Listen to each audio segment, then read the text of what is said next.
in Los Angeles, we have an example of LA Live, a hotel where it's located inside of a property that received tons of deep subsidy from government. Theo, please talk to us a little bit about LA. Good morning. Thank you for having me. 2 miles from here is where Skid Row, or where Hope Central is, where many of the unhoused reside. Interestingly to note that there has been over $12 million tax break for this hotel that I stay in. Last night, I overlooked at a sunny, clear day without fear of police harassment. Confiscation of my things were not an issue. And I have interviewed on my podcast different unhoused residents who have asked for hotels because it eliminates the challenges that they have of the uncertainty of a potential health risk being cooped into shelters. That's a petri dish, not only for COVID-19, from other ailments that beset the unhoused community. We've been asking about this for years. And it is interestingly enough, many years ago when I worked as the American Red Cross at caseworker, we used to offer this type of services to people that had disasters, not only just to the wildfires, floods, and any other thing, but we always had a discriminatory manner against the unhoused community. We've never offered these services. We need to change our outlook. We need to have a paradigm shift in the way we look at unhoused people. Unhoused people are our community members, and they are the most vulnerable. And to be clear, the majority of the COVID-19 cases were spread by housed residents.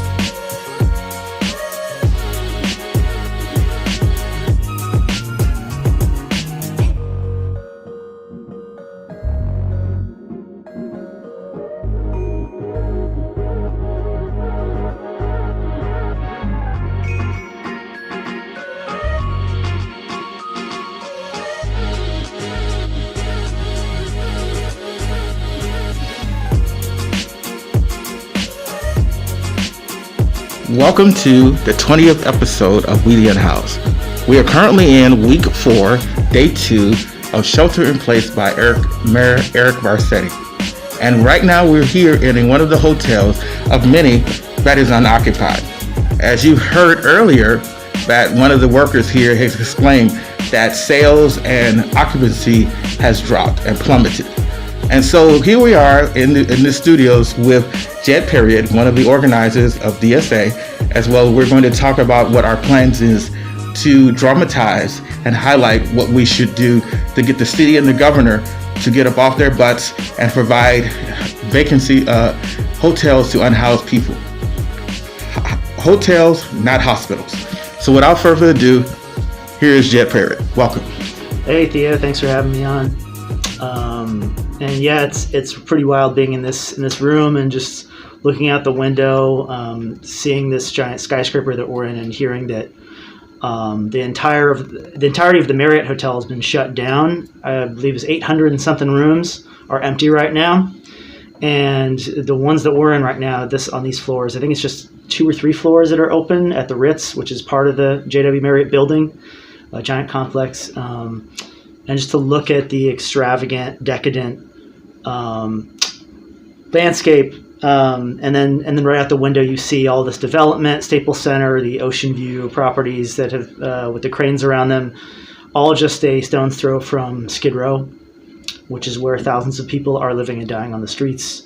A disproportionate amount of which are Black folks, which also represents, the COVID-19 virus has been disproportionately killing Black people in America right now. And so we're looking at, a mayor and a governor who are saying they're doing everything they can, but they clearly are not. Eric Garcetti even admitted he has the power to commandeer vacant hotel rooms. Why isn't he doing it right now? Just in downtown alone, I don't have the numbers off the top of my head, but when you look out at all these hotels surrounding LA Live, the Ritz, the Indigo, Lux, on and on and on, you could put everyone in Skid Row in these hotels. And why isn't he doing it? One of the questions is the pressure, because for the audience, I need to explain that recently in Granada Hills, there has been unhoused people that has been contracted coronavirus or COVID-19. And also 36 police officers to date, as well as 11 employees from the Los Angeles Police Department, have contracted COVID-19. So One of the things that ties into this as well is the recent ruling by Judge Dale Fisher about the moratorium or injunction against the police taking 5611. And I propose that all of these people that are in Skid Row, not too far from here, that could be in these hotels that are empty, they're going to be renovated anyway, as well as another fun fact, that $12.7 million was given to this as tax-free for this hotel that we're sitting in. So here is that $12.7 million that they could have given to the unhoused to have supportive housing. So let's not say that they don't have the money. They definitely have the money. So my question, Jed, is to you is that we were talking about a couple of the buildings out there that are vacant, office buildings that will not be used, that they could use as storage facilities for unhoused people's belongings. So that way the ticketing ridiculousness that goes on and the criminalization could be exterminated. So one of the things I want to ask of you is, why do you think that they are so resistant of this? It's the same as always. It's corruption, it's capitalism, it's white supremacy. Here again. And, city council can say they're progressive. They could say they're all, a diverse, well, we're black and brown and look at us. It's progress in LA. And yet they're all taking bribes and kickbacks, and they're all answering to big real estate and to private equity firms. That's who they work for. They don't work for, definitely don't work for houseless folks. They definitely are not there for working class people, as they've been resistant to bring forth a true, real eviction, however you want to call it, suspension, a rent cancellation. I would say that rent needs to be abolished, straightforward. But when you look at downtown, you've got billions in subsidies that have been given to hotel developers. You have these hotels like the one we're sitting in now who avoided the TOT tax for affordable housing. And so think of all those resources, all that money, and then all these material resources just sitting here empty. It's absurd and it's disgusting that they're not getting called out for it, and that they are just standing by and just basically admitting by doing nothing, they are condoning the eradication of the houseless, and particularly Black houseless population. Here's another thing, is that this money that they have used, these tax to abolish supportive housing, these same people have proliferated business improvement districts to terrorize these unhoused people. They have given them over monies, for example, in the Chinatown district, Gil Cedillo awarded $500,000 for a beautification project to George Yu and his business improvement district, who goes around terrorizing unhoused people. And how many much millions or $100,000 that they have used to vilify and blame the unhoused community as part of the problem. Where do you see this is going? Is there anything else that we as unhoused and as our community members who has facing 6.8 million people are now filing unemployment? There was going to be some blowback. They will be out here on the streets. Do you think it's possible, just possible, that the same people that had these anti-unhoused beliefs or the white supremacists on a death grip, do you think that they could possibly be changed and really have more of a compassion? I don't. I do think, though, that right now this is such an extreme situation. This is, we're not going to go back to the status quo after this. We can't go back to the status quo. And so, we now have to use this moment to call out the inequality that's always been there, and to say that now that COVID has really just further exposed and highlighted what was already happening. Right, there are people now who can't afford to pay their rent at all because they can't go to work. What's that going to lead to down the road in the months ahead? We're talking about the city saying, "Oh, well, people will pay for it later." No, they can't. How are people going to pay for it later? Are you really now saying that people are just going to, become homeless or get evicted if they can't pay down the road?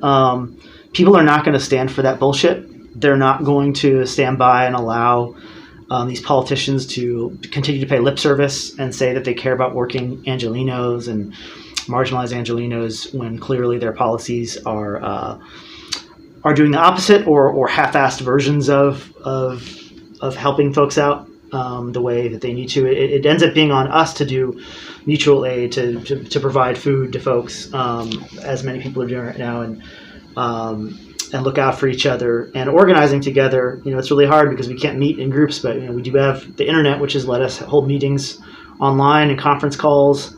And so we continue to organize together and start analyzing and really looking at how we can, again, take this moment to push for radical changes in society. And the current powers that be will never agree with that.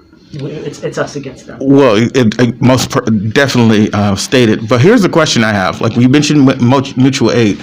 Here's the thing that my concern is, like, for example, I've noticed around when COVID-19 hit, there was a lot of anti-Asian sentiment, and they were attacking unhoused Asian people, blaming them for the COVID-19. And we had a podcast about stereotyping a disease or blaming people for it. Conversely, in China, there is an anti-Black sentiment. They're making African residents or African American residents unhoused.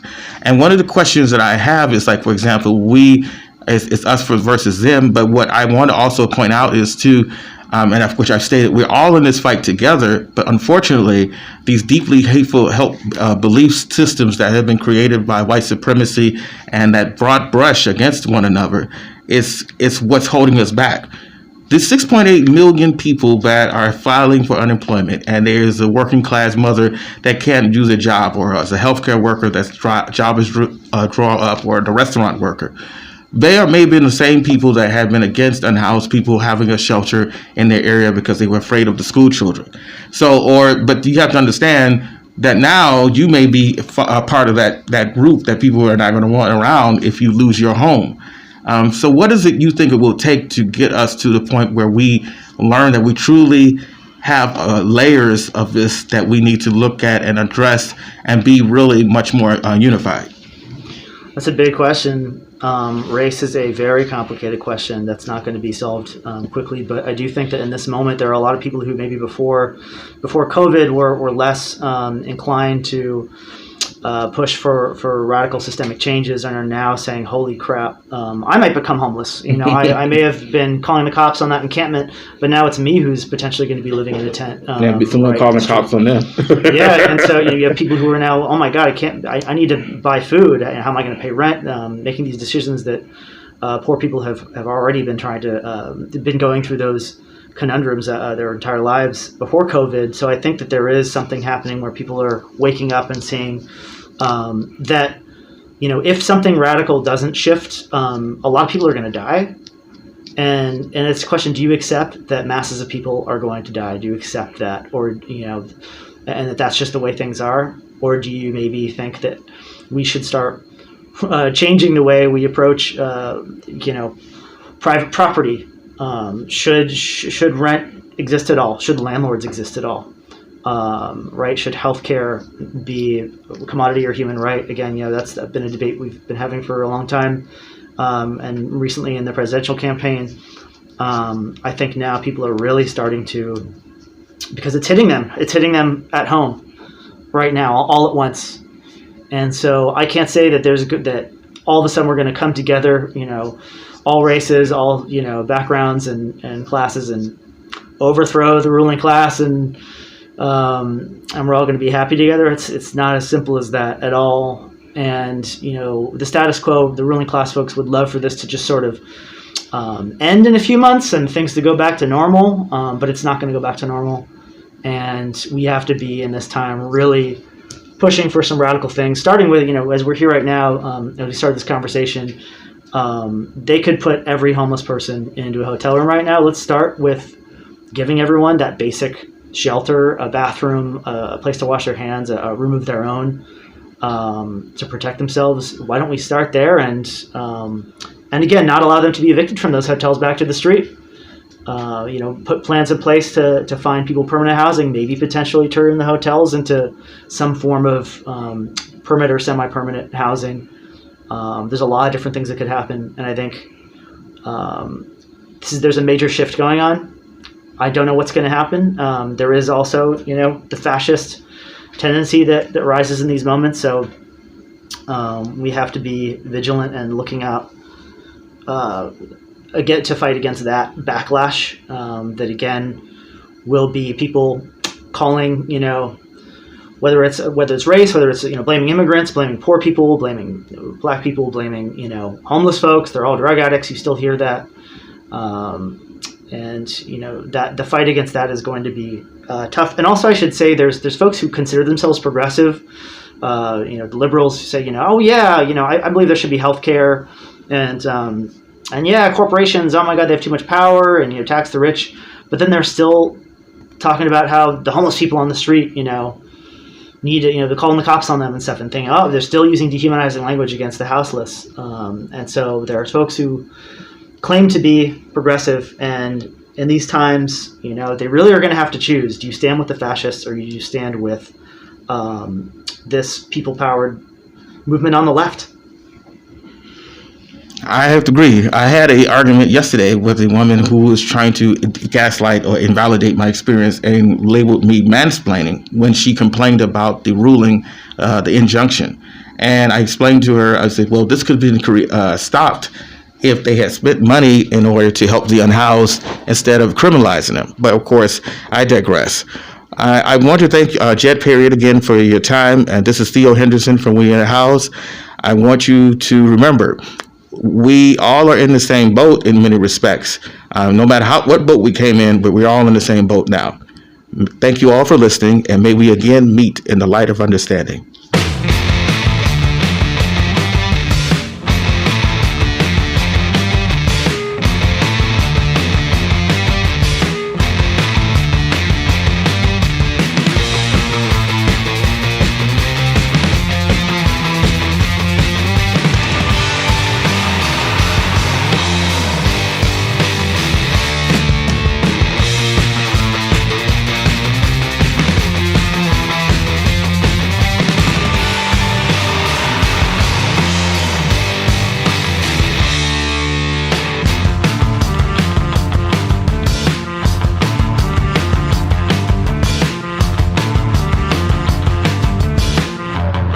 This is Theo Henderson from Weedian House. Went and checked on the hand washing stations. It doesn't exist here in Hollywood, and as well as the bathrooms. They do not finish or service the bathrooms. They have feces and all on the seats as well as on into the toilet. There's no upkeep of these, despite what the mayor has said.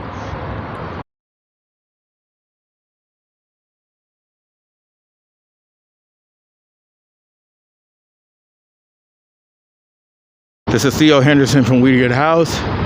We were on our way to the second phase of our Hotel Not Hospitals campaign, and we witnessed two police officers standing by, forcing an unhoused resident to go with them.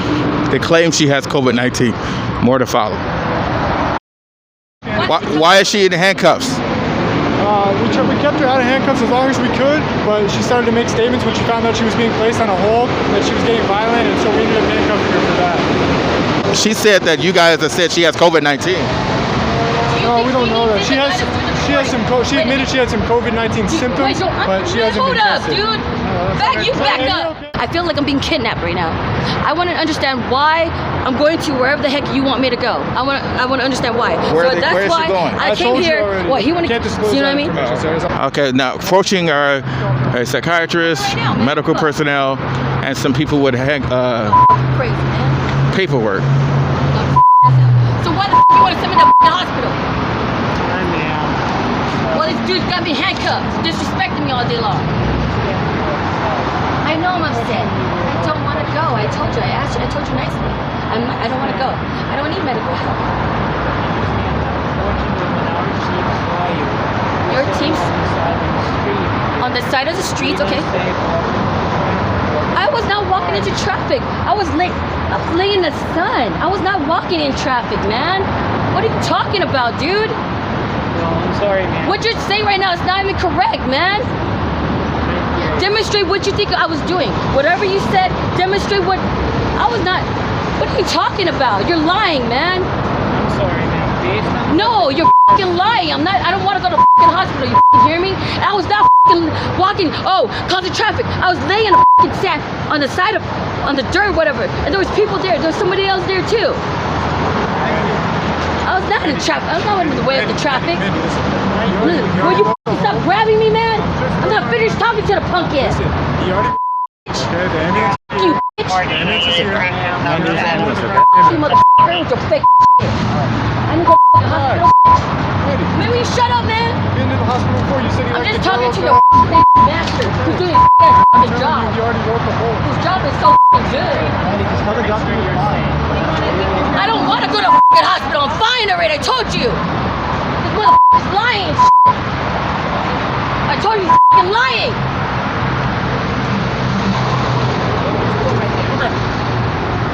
You guys punk wanna fucking lie? For what? So I could get some ambulance help? Okay. What? Sorry. Shut the fuck up, man. One day this gonna happen to you, punk. Wait till it happens to you, bitch.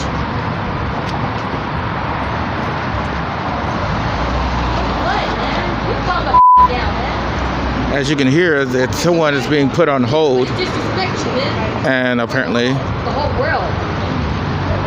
she's not open to going.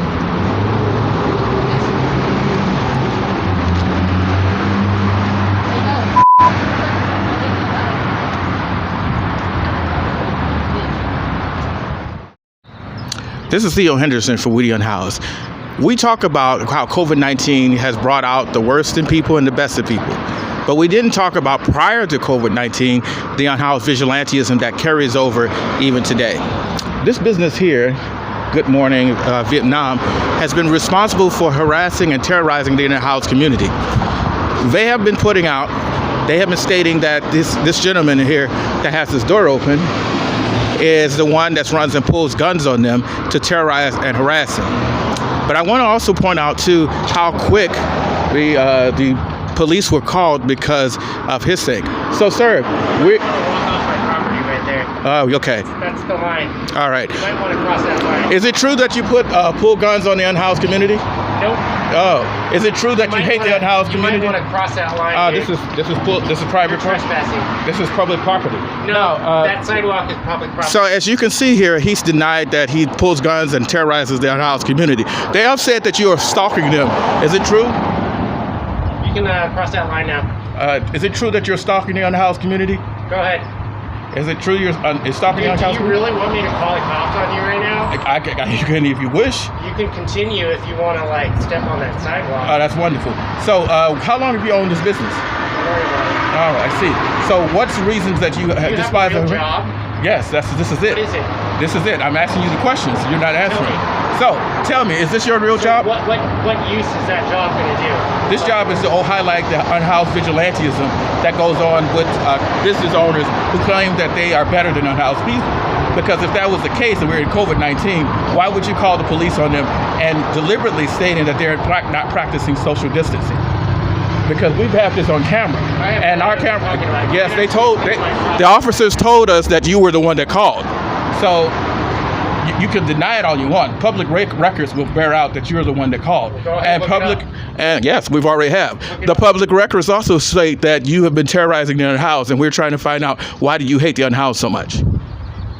Dude, just leave. You didn't answer the question. Job. This is the job. This is useful, but what the question I have is: do you find it useful terrorizing? Vote for Bernie Sanders. Are you saying that this is used to? Burn. Yes, you're saying that you find that you're useful harassing unhoused people. As you can see, this is where the unhoused vigilante stays, and of course he denies it. But apparently, this is part of it, and he has a light, as you can see. So this is Theo Henderson from Weedy Unhoused. Here's a common refrain when you're confronted with people that have the vigilantism against unhoused people. You don't have a job, get a job, get a life. He said a job too, right? He said get a job, and he says because we want to be treated like human beings, he says that we should feel the burn. So here is Theo Henderson from Weedy Unhoused. This is your city. This is your This is Good Morning Cuisine, Good Morning Vietnam, and traditional Vietnamese cuisine. More to follow.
This is Theo Henderson from Weedian House.